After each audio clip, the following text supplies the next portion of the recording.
Family Heritage Living. We just wanted to take some time to do another Q&A video today.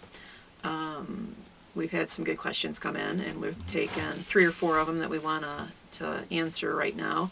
The first question is, someone wondered, how do we do church, being that we don't go to an established church building? Right. Well, let me start. A lot of home church ministries, we all do things a little different. It's like homeschoolers.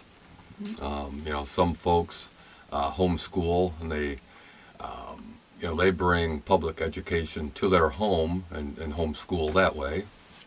Which is fine if that's what works for you. And for those of you that aren't familiar with homeschooling, when the homeschooler says bring public education home, what they're talking about is the time frame that you're in school from this time to this time. You do these subjects just like public school does, and you technically are just mimicking the system, but doing it at home. Yep. Which is fine. Yep.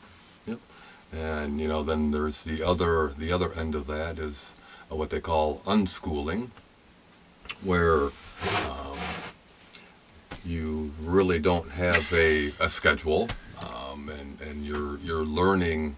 We learn all the time, every day. You do, and you have to acknowledge that. I think to say that our learning is stuck right within walls of a schoolroom is kind of, shall we use the word, uneducated. Because we do. God created us to learn from the time that we were born to the time we die. Yeah. And when we stop acknowledging that is when we stop learning. And as long as we acknowledge that every single thing that passes before you each day is a learning opportunity, and it just depends on how you look at it and how you grab that opportunity, that'll establish how much knowledge you obtain. For unschoolers, now, unschooling can be criticized because there are some parents that, though with good intentions, bring their children home and do nothing with them. Right. So the term unschooling is kind of... Yeah, it's...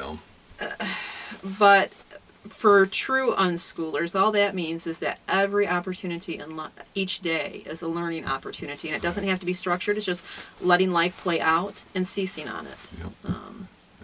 Yep. And using, as the parent or educator, using each opportunity as a learning or teaching moment, Right. So that's, kind of from one extreme to the other, and then there's obviously middle ground, where you can take different curriculums and bring them together and use them. Mm-hmm. So it kind of, whatever works well for the family. Right. So back to the question. It all intermingles, okay? It does. When you do everything at home, it just all intermingles. Our home church is I try to keep the older 2 boys involved. I try to have them bring out certain verses throughout the week that speak to them, and they bring forth a thought or a mini message. Now keep in mind that the older 2 boys are adults, but the thing is that we are unified, and that it doesn't matter what age you are. When you start to feel like you're not needed or not important in whatever's going on, it's easy to go off in your own direction and maybe let things fall to the wayside. So that's why even at 20 and 25, they're home, they're here. Yep. And they participate. They are followers of Christ, and it helps them, enriches them. Absolutely. To be dependent upon them in that manner. Yep. Leah picks out most of our worship songs. Zebulon, he loves to sing worship songs.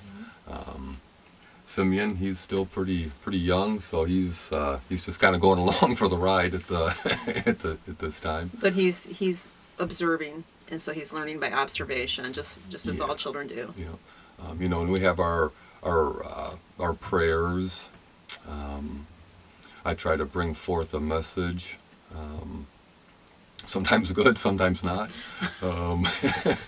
So I guess it's kind of back to the homeschooling thing.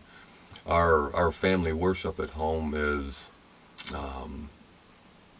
we do what works well for us. And a big thing is to be consistent in prayer, throughout the week, I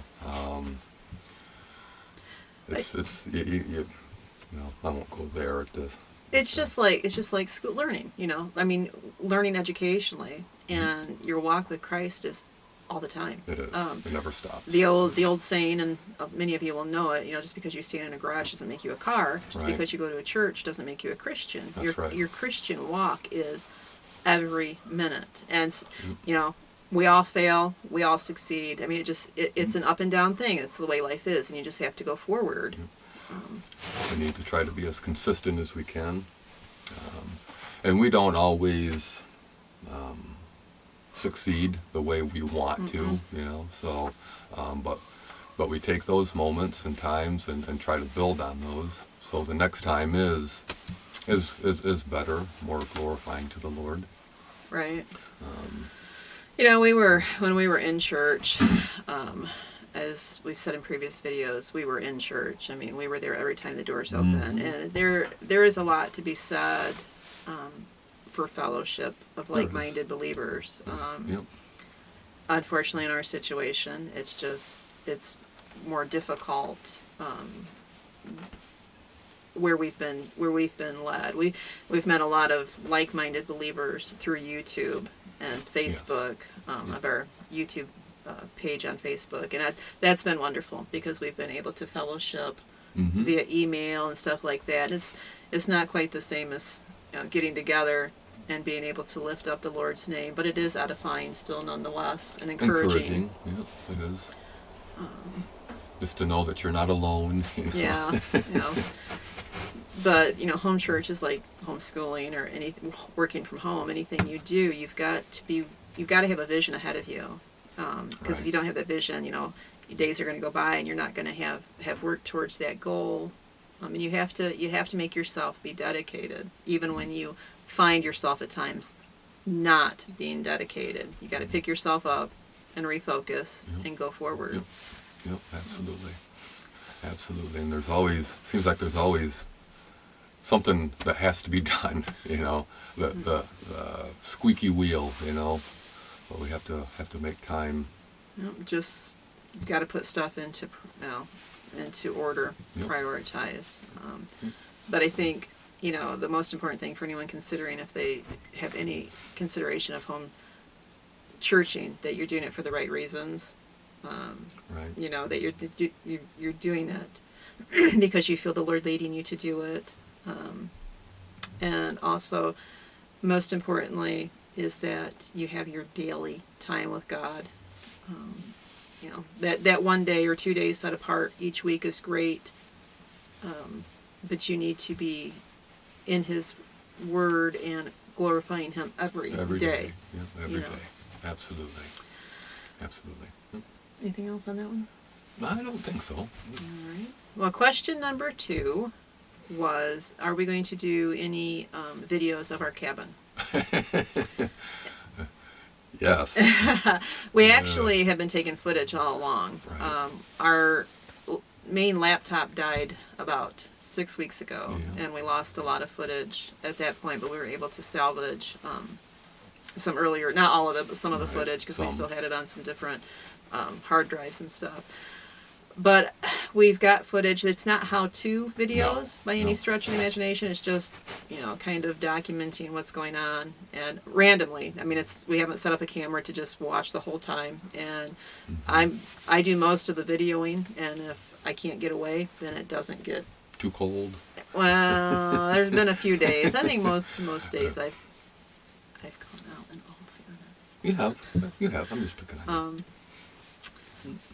So that is my project, though, for the next week or so, is to put together what we've got, so we can see where the cabin has progressed, what it started from, and where it's to. And no, we're not in it yet. Just again, rolling with the change of plans. From the injury to our eldest son to the change of the weather and Christmas and. Even though being in the cabin is priority, it just certain times is not the priority. Yeah. So soon, very soon. Soon, yes. Question number 3, how do we deal with the snow? I don't deal with the snow. He deals with the snow. I think we're the only people in the UP without a snowblower or a plow on the front end of a... But we have the best looking driveway Yeah, that I've seen, it's- shoveling it by hand. A lot of shoveling. Yep, it's a lot of shoveling. We have to make sure we scrape the roofs of the trailers. Yeah, we got our roof rakes and stuff like that. A lot of people up here use those. The snow load up here is incredible, and on the RV, I'm probably a little more paranoid with that, with the snow load, so I scrape that. Every hour. Yeah, not quite, but pretty close. So I keep that scraped off a lot, and then we just shovel it. Just keep shoveling, shovel. It's a whole lot more snow than we're used to. Mm-hmm. And they've always, gathered wood. We've not been one of those wood burning families that have the wood all stockpiled up before, the first snow falls. We just had to get it the way it's been as the season progresses. And We've had access to down trees and dead stuff. So right, as far as getting season, cutting it and splitting it to season it, we didn't have to worry so much about that. But it was still gathering it in the winter. Yeah. And it was cold and there was some snow to deal with. But nothing like up here. These guys go out to gather wood for the wood burner in the drying room of the shop, and it's waist high. Yeah.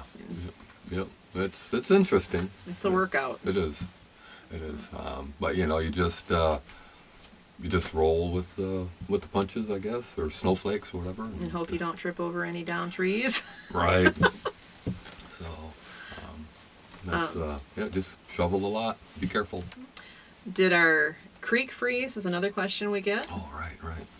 And No, it has not. We've been several, what were you, a week or so that we were, the wind chill was, minus 30s, minus 40s. yeah.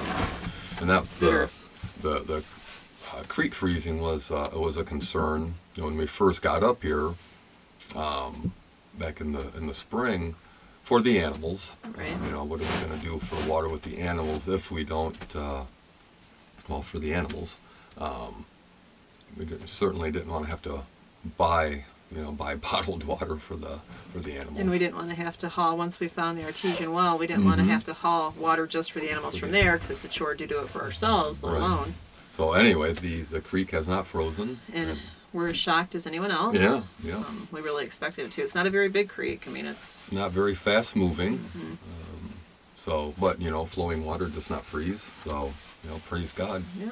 So that's going, and And our water from the artesian well, obviously those never stop flowing, and it has not froze. we which were is concerned a blessing. because of the amount of snow that's Excuse me. plowed up here, that it might be not be accessible to us. Right. But a lot of people still get their water up there. Yeah. So Yeah. Ron goes up with the shovel and he shovels his part, and the next person that comes up might or might not shovel a path if the snow is falling back down, and Right. between everyone that gets it, it stays cleared enough. It does. Yep. So That's been a major blessing. that has not only does it save us a ton of money on water, but it's good water. It's good not, water, yeah. yeah. We feel good about drinking it. We still run it through our Berkey for our drinking water, but as far as doing dishes and anything else, Yep. Bathing or whatever. Yep. just Yep. so. Yep. Because before that was fun doing creek water. And buying. And gallon, buying, yes. The gallon jugs. Yep. So was that it for? I think that was it for the questions for today that we were gonna try to hit on. We've got we're trying to beat some weather, and he's Right. got cabin work to do, and there's shop work to do, and That is kid work to do. Yeah, work. It's a good thing we don't mind working. That's right. Well, thanks for watching. Have a nice day. God God bless. bless.